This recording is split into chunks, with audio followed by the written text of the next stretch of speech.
विरोध कोणी केला तर तो RSSने केला.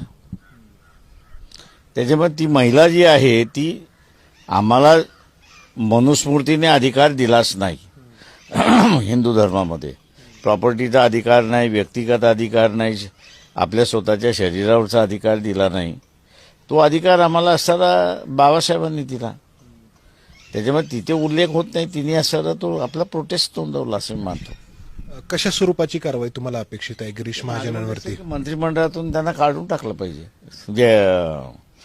ज्या संविधानाच्या जोरावरती असणारे ते मंत्रिमंडळ झाले तेच त्यांना माहीत नसेल कोणी लिहिलंय आणि कोणी हे केलंय, ते त्याला ठेवण्यात काय अर्थ आहे? गिरीश महाजनांनी त्यांचं स्पष्टीकरण देण्याचा प्रयत्न केलाय. ते म्हणतायत की अनावधानाने झालं असेल. दिलगिरी व्यक्त की अनावधानाने असणारे मंत्रिपद काढून टाका ना. मंत्रिपद सुद्धा अनावधानाने काढून टाका.